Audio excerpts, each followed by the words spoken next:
Maraming salamat sa inyong tulong. Mahala ng Lord sa inyo. Sana marami pa kayong matulungan. Nakatulog. Hello tay, good afternoon. Ako pala si Marlon. Ano pong pangalan nyo? Si Luis Montoya. Lois. Ilang taon na po kayo? 68. 68? Ano pong ginagawa nyo dito tay? Nagpapahinga, nakakalakan po. Puro kalakal ang laman nito? Opo, wala po akong pamilya. Wala kayong bahay? Meron akong binabantayan caretaker. Binibigyan ako 500 tapos bigas. Saan po yung bahay nyo dito sa Sa Burol 3, sa area C. area C? Opo. Wala po kayong asawa? Wala. Anak po? Wala din po. Mag-isa lang kayo sa buhay? Na-stroke na nga ako 2 beses. Stroke ko 2 beses. Wala kayong kamag-anak? Wala, malala yung mga kamag-anak ko na sa Maynila. Ano yan? Sino kasama nyo dyan sa bahay ko, sir? Ay, tay? Wala mag-isa. Mag-isa lang ako doon. Mag-isa lang kayo dyan? Pagpatay ako ng bahay. Dahil na-stroke ako, maiblakad yung pa ako. May nagkasakit kayo na stroke? 2 beses na yun. 2 beses na. 2 beses na po. Wala naman po kayong sakit maliban sa stroke? Meron diabetes. May diabetes kayo. Opo. Hindi kayo lumapit sa ating City Hall para humingi ng mga gamot? Hindi po. Minsan pa sa barangay, nakakain niya, minsan wala. Kasi libre lang ata yun pag ganun.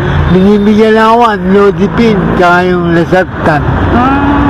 Minsan wala, sa isang taon, minsan 2 beses kumakain, minsan 3 beses. Laging wala ang gamot. So dapat pag sa mga ganito katulad ni tatay, yung mga libreng gamot sa yung ipatupad, di ba? Na lahat dapat ng mga gamot na libre hindi dapat nawawalan sa ating City Hall, yung mga sa lugar natin para makakatulong rin yun sa mga senior citizen. Dapat inuuna natin. Lagi meron sa barangay. Dapat din pala sa barangay. Sa barangay wala. Minsan laging wala. Madalang ako makahingi, madalang. Yun, dapat sa mga barangay pala, dapat ipatupad din yan sa official. Dapat yun yung gawin nila na ipatupad nila yung laging may gamot sa barangay para sa mga senior citizen. Opo. Marami po salamat sa tulong. Wala kayong mga kamag-anak na? Meron po malalayong lugar, Maynila. Baka gusto niyong batiin sa camera. Mga kamag-anak ko, nandito ako, ni-interview ko. Dito ka sa likod. Ni-interview ko ng tao. Maraming salamat sa inyo kung tutulungan niyo ako kung hindi. Ano pong pangalan ng mga kamag-anak niyo? Mga Senyang Montoya.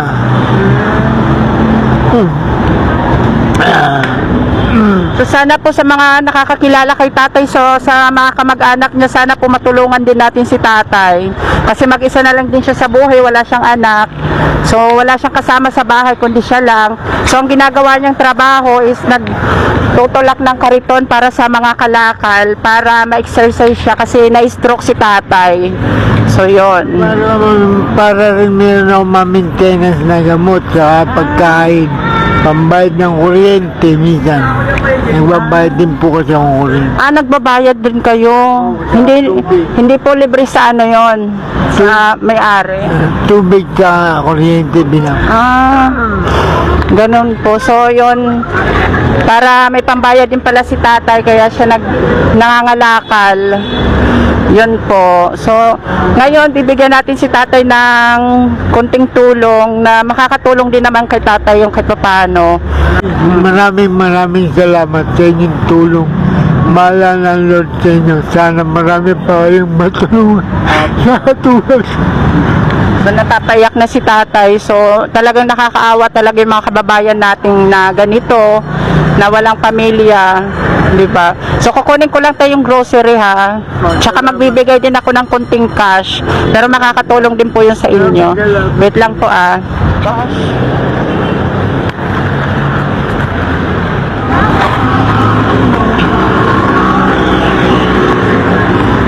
So ito tayong ibibigay ko sa inyo. Sa Maraming salamat po. grocery po yan, makakatulong sa inyo sa pang-araw-araw. Maraming salamat po sa tulong nyo. Bahala na ang Lord sa inyo.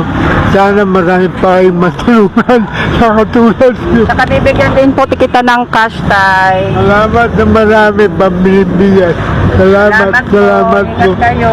Opo, salamat. Nagpapahinga lang ako dito, may mainit. Ay, ikot pa kayo ngayon. Oo, ikot ako, tapos uwi na po ako ng Burol.